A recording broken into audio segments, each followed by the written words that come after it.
Bugungi mavzular: Simeone Realga qarshi derbi haqida. O'yinning boshlanishida turnir jadvalidagi farq sezilmaydi. Bu keskin o'yin bo'ladi.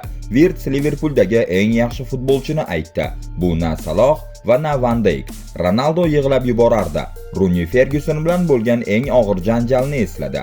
Braziliyalik jurnalist Neymarning vatandagi turmush tarzini fosh etdi. Viski va kalyan tongacha.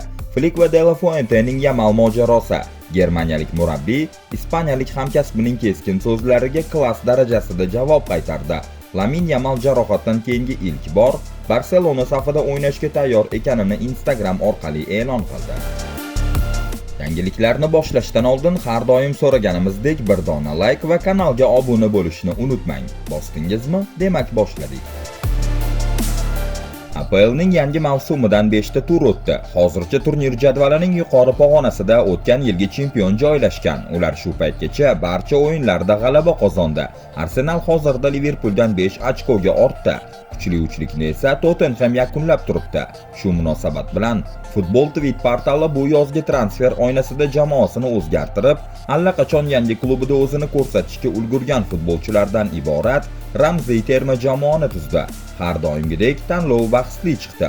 Ushbu eng yaxshi transferlar jamoasiga quyidagi futbolchilar kiritilgan: Jack Grealish, Joao Pedro, Bryan Mbeumo, Granit Xhaka, Tiziani Reinders, Martin Subimendi, Adrien Truffert, Bafode Diakite, Christian Mosquera, Kyle Walker va Gianluigi Donnarumma. Eng qizig'i, yozgi transfer oynasini yondirgan Liverpooldan birorta yangi futbolchi yo'q. Diego Simeone bugun bo'lib o'tadigan Real Madridga qarshi o'yinda keskin kurash kutmoqda. Atletico Madrid La Liga 7-turi doirasida o'z maydonida qirollik klubini qabul qiladi. Men o'tmishga yopishib qolmayman. Har doim hozirgi holatga qarayman. Real Madrid kollektiv o'yin borasida sezilarli darajada o'sdi. Ular pozitsion hujumda juda kuchli harakat qilishyapti.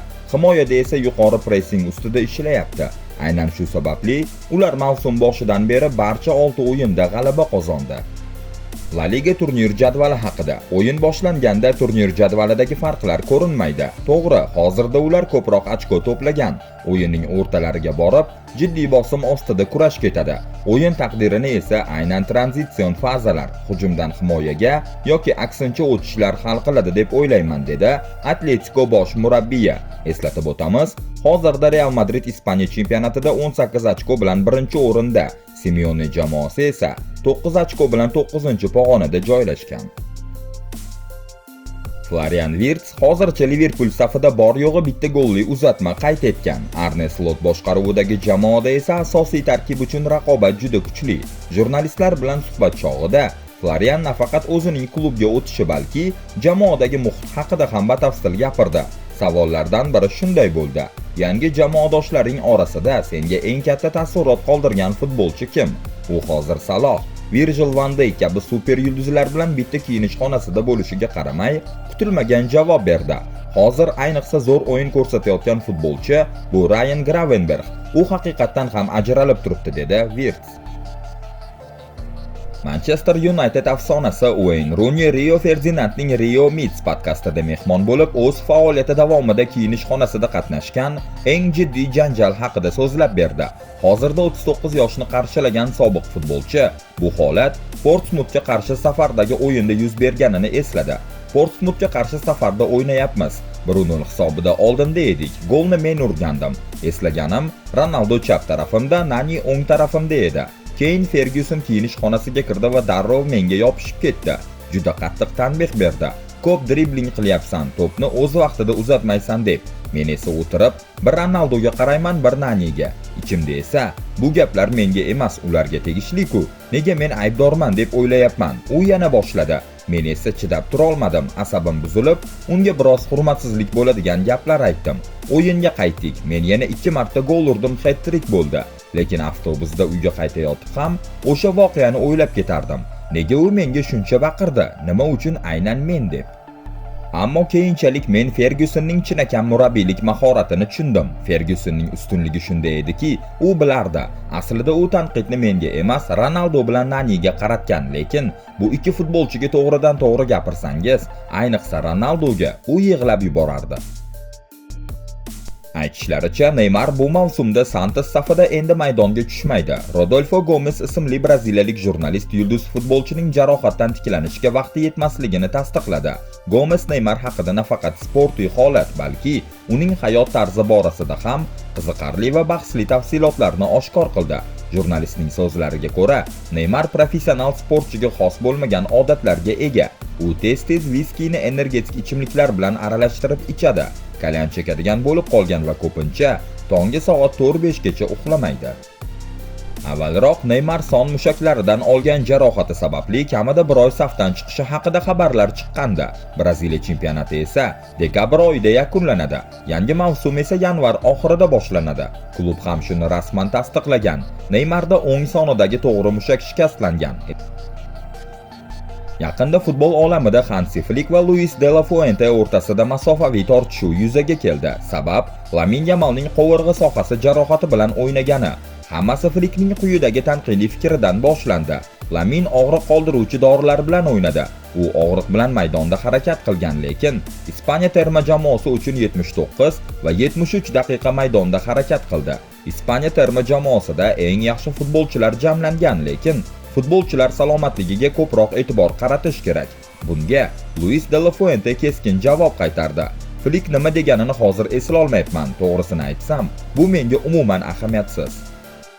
Barselonaning Oviedo ustidan qozongan g'alabasidan so'ng jurnalistlar Flickdan bu bepisand javob haqida so'rashdi. Flick javobni o'ziga xos yengil hazil va xotirjamlik bilan berdi. Okey, hamma narsa joyida. Agar u shunday degan bo'lsa, demak bu uning fikri. Bu hech qanday muammo emas. Men buni qabul qilaman, yashashda davom etaman deya jilmayib javob berdi. Shu bilan birga Lamine Yamal Barselona safida ketma-ket 4 ta o'yinni o'tkazib yubordi. U so'nggi bor Ispaniyaning Turkiyaga qarshi o'yinida 2026-yilga Jahon chempionati saralashida maydonga tushgan edi. Endi esa Kataloniya klubi oldida muhim bellashuv bor. Chempionlar Ligasida PSJga qarshi muhim to'qnashuv. Real Madrid bosh murabbiyi Xabi Alonso muhim Atletico Madridga qarshi derbi oldidan Jude Bellingham maydonga qaytayotganini tasdiqladi. Real La Ligada mukammal ochkolarni jamlagan bir pallada Bellingham yarim himoyada ijodkorlik va tezkorlikni oshirishda hal qiluvchi rol o'ynashi mumkin. Ushbu derbi shuningdek Alonso uchun futbolchilarni almashtirish va rotatsiya qilish strategiyasini sinovdan o'tkazish imkoniyati hisoblanadi. Jismoniy holat, forma va tarkib chuqurligini muvozanatlash. Shuningdek, Bellinghamning qaytishi Chempionlar Ligasidagi yaqin o'yinlarga tayyorgarlik uchun zaxira sifatida ham muhimdir. Real Yevropa va ichki musobaqalarda ham o'z muvaffaqiyatli seriyasini davom ettirishni maqsad qilgan. Lamine Yamal uzoq tanaffusdan so'ng yana safga qaytganidan mamnun. 18 yoshli Wenger qovurg'a sohasidagi jarohat sababli so'nggi haftalarda Valencia, Newcastle United, Getafe va Real Oviedoga qarshi o'yinlarni o'tkazib yuborgan edi. Ammo endilikda bu muammo ortda qolganga o'xshaydi. Juma kuni Yamal Instagram sahifasiga o'zining eng yorqin lahzalaridan iborat videoni joylab, sarlavhaga qisqa va aniq yozuv qoldirdi. Hey, men qaytdim. Bu post orqali u Hansi Flick jamoasiga qaytishga tayyorligini ko'rsatdi. Yamal so'nggi marta Barselona safida sentyabr oyidagi terma jamoa tanaffusidan avval maydonga tushgan edi. Shunga qaramay, jamoa uning yo'qligida ham ketma-ket 4 ta g'alabani qo'lga kiritdi. Endilikda Yamal Barselona safida yakshanba kuni Real Sociedadga qarshi La Liga o'yinida maydonga tushishi mumkin. Flick uni to'g'ridan-to'g'ri o'yinga qo'yadimi yoki chorshanba kuni Chempionlar Ligasi doirasida PSJga qarshi o'ta muhim bahsga saqlab qoladimi? Bu hali noma'lum.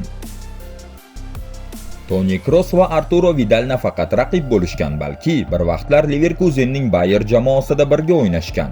Vidal intervyuda hazil aralash shunday dedi: "Kroos mendan juda ko'p narsa o'rgangan. Biz birga Bayerda o'ynadik. U Bavariyadan ijaraga kelgandi. Texnikasi yaxshi edi, lekin birinchi to'p qabul qilishda muammosi bor edi. Toni menga va Renato Augustoga murojaat qilgan. Biz unga futbol nimaligini tushuntirib berganmiz. Ko'p narsani bizdan o'rgandi. Oradan bir necha oy o'tdi va nihoyat Vidalning bu gapi Tonining qulog'iga yetib bordi. Ijtimoiy tarmoqlarda Kroos ushbu iqtibos ostiga uchta ko'zlarini osmon tomon olaytirgan emoji qoldirdi. Juda muloyim kinoya. Bugungi yangiliklar shulardan iborat edi. Agar sizga manzur kelgan bo'lsa, albatta bir dona like bosing va kanalga obuna bo'ling. Keyingi videolarda uchrashguncha salomat bo'ling.